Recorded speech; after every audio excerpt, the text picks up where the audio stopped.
भारतीय वज़ीर-ए-आज़म नरेंद्र मोदी ने अपनी फ़िज़ाहिया और बरी अफ़वाज की नाकामी के बाद ऑपरेशन सिंदूर की मुबैना कोट एंड कोट कामयाबी का सेहरा अब वो कह रहे हैं कि नेवी के सर पर डाल दें। नेवी भी परेशान है कि ये किस तरीके की एक स्टोरी उन्होंने बना दी है, बार बार झूठ प्रोपेगेट कर रहे हैं। शायद भारतीय वज़ीर-ए-आज़म को ये इल्म हो गया कि उनकी फ़िज़ाहिया और बरी अफ़वाज तो ऑपरेशन सिंदूर में नाकाम रही है, तो हो सकता है कि शायद नेवी ने कोई कामयाबी हासिल कर ली हो, इसीलिए इस किस्म की स्टेटमेंट्स आ रही हैं। Let's watch. So Qamar Chishti, भारतीय आर्मी चीफ हों या कमांडिंग ऑफिसर्स हों, मुसलसल ऑपरेशन सिंदूर 2 की वो बात करते हैं। अब उनका तमाम फोकस भारतीय बहरिया पर है। आपने जैसा कि देखा, भारतीय वज़ीर-ए-आज़म भी आज भारतीय एयरक्राफ्ट कैरियर पर मौजूद थे।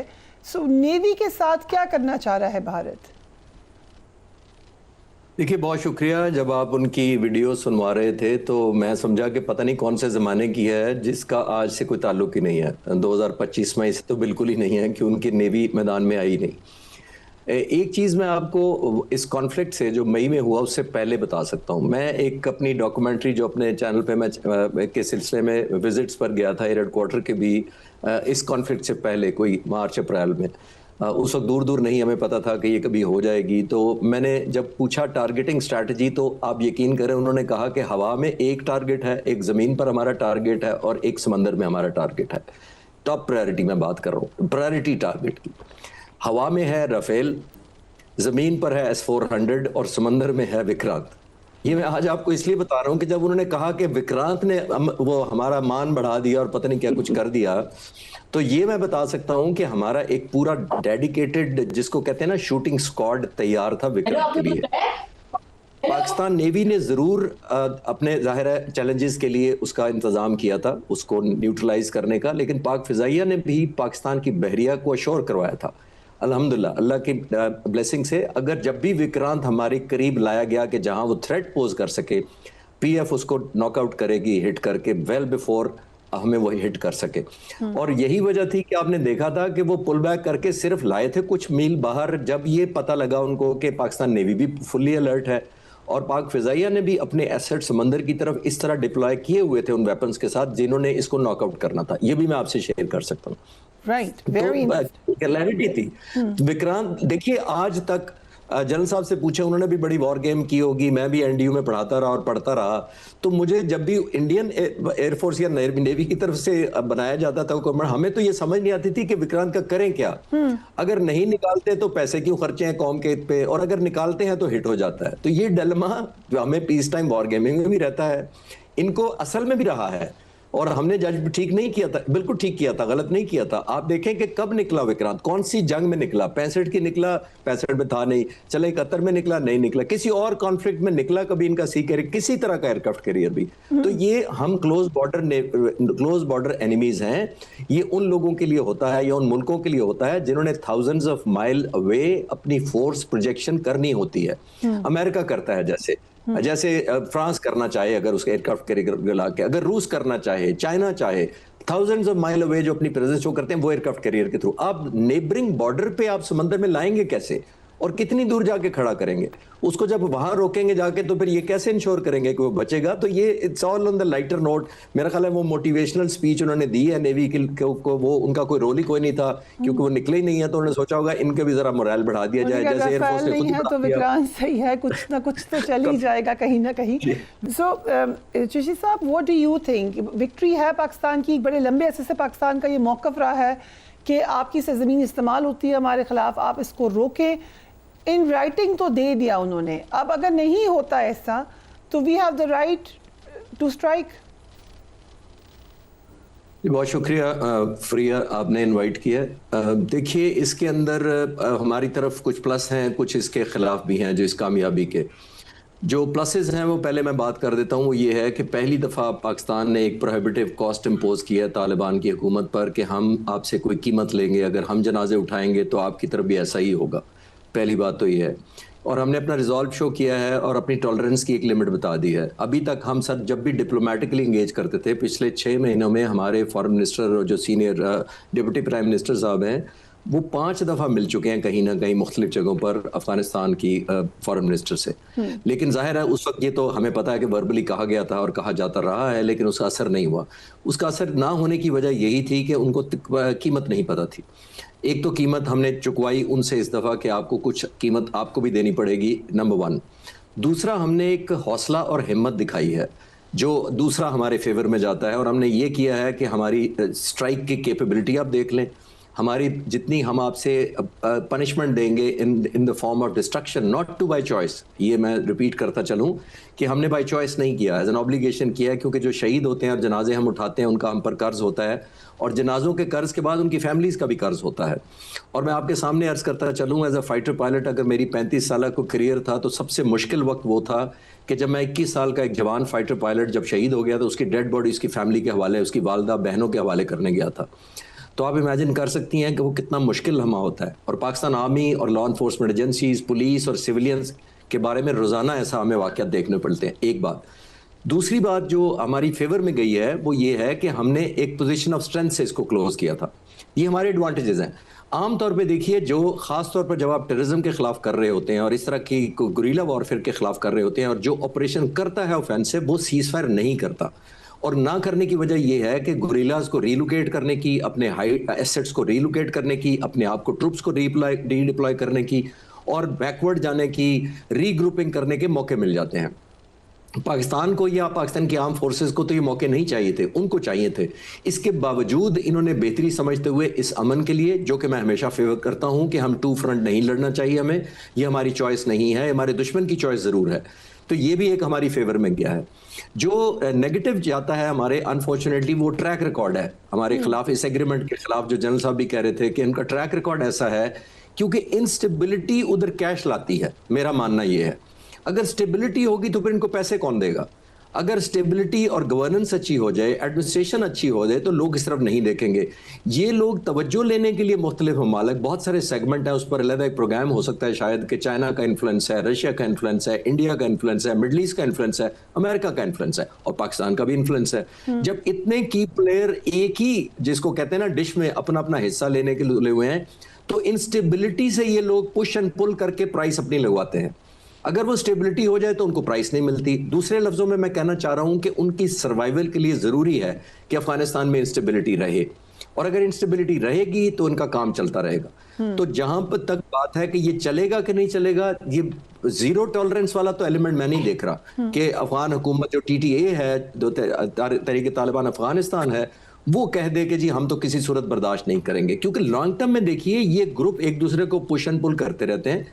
ये win win situation, marriage of convenience पे चलते हैं कि मैं तुम्हें कुछ नहीं कहूंगा, अगर कल तुम्हारे पास पावर आ जाए तो मुझे कुछ ना कहना। ये उस तरह चलता है, एक हद से ज्यादा मेरा नहीं ख्याल, जिसको कहते हैं ना, उनके ऊपर हार्ड ऑन करें, उसके ऊपर के जी इनफैक्ट करें, कोई बड़ा सीरियस ऑपरेशन करें और come back to them very harshly, वो नहीं होने लगा। जिसकी वजह से इक्का दुक्का जरूर होंगे, लेकिन बहुत फर्क आना चाहिए।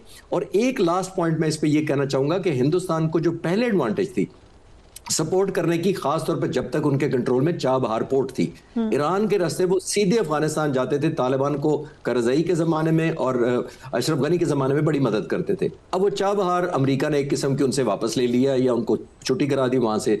तो ये एक बात इस मायदे के हक में भी जाती है। बट ओवरऑल मैं मिक्स फीलिंग देख रहा हूँ। वी होप एंड प्रे, हम दुआ करते हैं कि हिंदुस्तान का जो इन्फ्लुएंस है वो कम से कम हो और ये मायदे को ज्यादा से ज्यादा वो ऑनर करे। राइट, जनरल गुलाम मुस्तफ़ा, इंडियन एलिमेंट को तो हम नहीं इससे निकाल सकते। हमने देखा थ्रू आउट जब ये रहा है पाक अफगान टेंशन, उसमें इंडियन चैनल्स खुश थे। उससे पहले ऐलान किया जा रहा था कि हम दोबारा बदला लेंगे, हमारा बदला अफगानिस्तान लेगा। नेक्सस भी नज़र आया, सोशल मीडिया पे भी नज़र आया। सो जब आज फील्ड मार्शल से मुनीर ये कह रहे हैं कि भारत अफगानिस्तान में फितनतुल ख्वारिज और फितनतुल हिंद के ज़रिए पाकिस्तान पर दहशतगर्दी को बढ़ा रहा है और उसको रोकना है, तो ये किस तरीके से मुमकिन है? क्योंकि अफगानिस्तान के साथ हमने मुआहदा किया, बट भारत की तो वही थ्रेट मौजूद है। इसीलिए मैं जो अपने शकूक का इजहार कर रहा था ना, इसीलिए कर रहा था क्योंकि जो इस सारे मसले की जड़ है, जब तक उसको तकलीफ नहीं पहुंचेगी, जब तक वो अपना हाथ पीछे नहीं खींचेंगे, जब तक उनको हम किसी तरीके से नहीं रोकेंगे या दुनिया उनको नहीं रोकेगी, तो फिर तो पाकिस्तान के लिए मसाइल यूं के त्यों रहेंगे। क्योंकि देखिए वहाँ पे इंडिया ने बहुत ज़्यादा इन्वेस्टमेंट की हुई है और अब वो बाकायदा जो उनकी पानी का सो कॉल्ड जो है उसको उनको पता है कि भाई ये पाकिस्तान की बहुत सेंसिटिव मसला है। वहाँ पर भी उस सेक्टर में भी भारत के वक्त सरगर्म अमल है। तो इसलिए बहुत बहुत ज़रूरी है कि पाकिस्तान अपने गार्ड्स नंबर 1 डाउन ना।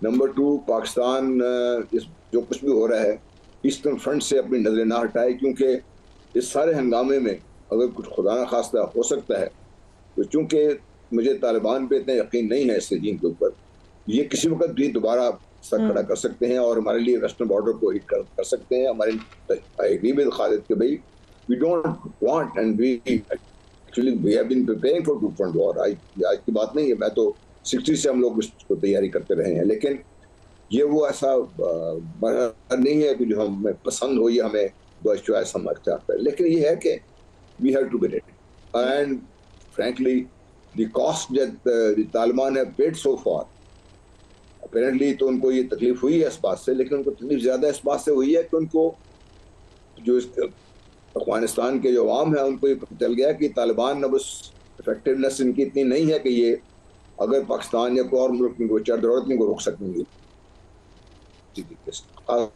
पाकिस्तान को। इसलिए वो कुछ ना कुछ तो नहीं करना था, उन्हें कर लिया इस चीज को। लेकिन मुझे जो हमेशा से और फिर उनको पहले भी बहुत माहदे हुए हैं, पहले भी बातचीत हुई है इनसे, और एक दफ़ा नहीं कई दफ़ा हुई है पाकिस्तान इनसे बातचीत, और पाकिस्तान इनके लिए बहुत बड़ी कॉस्ट पे की है अफगानिस्तान के लिए, और इसकी खमियाजा भी हम भुगत रहे हैं इसका। लेकिन यह कि अफगानिस्तान में ये जो रजीम है, क्या इसको ये बात समझ आ जाएगी? क्या उनको ये समझ आ जाएगी कि उनका जो अमन है उनके लिए कितना ज़रूरी है? और डेफिनेटली पाकिस्तान की ज़रूरत तो है ही है ये। तो all said and done, all positives on one side, but this one जो ट्रस्ट डेफिसिट है ना, जो इन लोगों ने बहुत एफर्ट से क्रिएट किया है, और इसमें पाकिस्तान का रोल मिनिमल है, और ये इन लोगों ने बड़ी एफर्ट से जो ट्रस्ट डेफिसिट है, हम जैसे लोग फ्रैंकली मतलब हम इनके सपोर्ट करने वाले में थे इनमें से, लेकिन हैविंग सीन देयर एटीट्यूड और सीन जो कर रहे हैं उन लोग, हमें इस बात की मतलब बाकायदा बहुत ज्यादा दुख भी और तकलीफ भी है इस चीज, क्योंकि हमने तो बहुत कुछ दाव पे लगाया इनके लिए। Right. General Ghulam Mustafa and Air Commodore Khalid Chishti, thank you so much gentlemen for being on the program. I'll start with you General साहब, बहुत इम्पोर्टेंट है ये मुआहदा, तालिबान ने साइन तो कर दिया, मान तो लिया, लेकिन will it be possible for them कि टीटीपी जैसे ग्रुप्स को वो फाइनली कर्टेल कर सकें? देखिए मुआहदा हो गया, अच्छी बात है, और पाकिस्तान का ये हक तस्लीम कर लिया गया कि भी पाकिस्तान अगर अफगानिस्तान की सरजमीन इस्तेमाल होती है पाकिस्तान के खिलाफ, तो पाकिस्तान उसका जवाब देने का हक रखता है और कर रखेगा इंशाल्लाह। जहाँ तक इसके मुआहदे की इफेक्टिवनेस का ताल्लुक है, मैं समझता हूँ कि हमें पहले दोहा मुआहदे को भी देख लें कि उसकी पहली शक्ल यही थी, और तालिबान ने एक दफ़ा नहीं कई दफ़ा इसका इज़हार किया कि हम अपनी सरजमीन को किसी मुल्क के खिलाफ इस्तेमाल नहीं होने दें।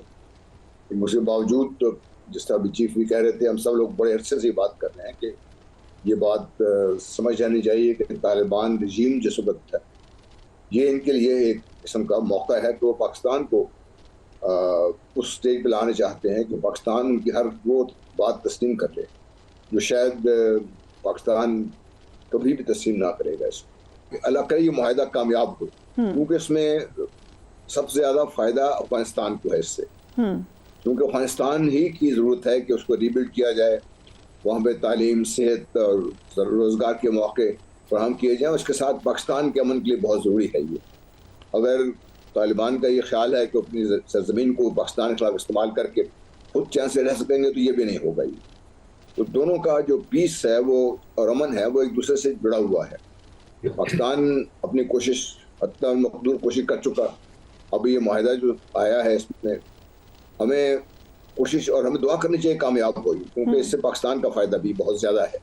लेकिन हैविंग सेड दैट मुझे इस बात का डर काफ़ी हद तक है कि ये मुआहदा ज़्यादा देर चलेगा नहीं, क्योंकि तालिबान को कोई अगर मना सकता है तो वो ताकतें मना सकती हैं जिनका तालिबान के ऊपर कोई जोर चलता है, और जोर सिर्फ चंद डॉलर्स का नहीं है, क्योंकि उसको ट्रंप भी तो उनको 3.5 बिलियन डॉलर्स सालाना दे ही रहा है उनको, और भारत भी काफी पैसा दे रहा है उनको। तो कोई ऐसी मैकेनिज्म जो तालिबान को घुटने टेकने में मजबूर कर सके वो हो तो फिर बात बनेगी इसमें। राइट। कतर के वेरी गुड इंटेंशंस, तुर्की की बहुत अच्छी इंटेंशंस है, सब कुछ है, लेकिन क्या ये दोनों ममालिक इतना क्लाउड रखते हैं कि कल को अगर तालिबान इस मुआहदे से फिरे या कुछ ऐसी बात हो तो वो इसको मना सकेंगे इनको? ठीक, राइट।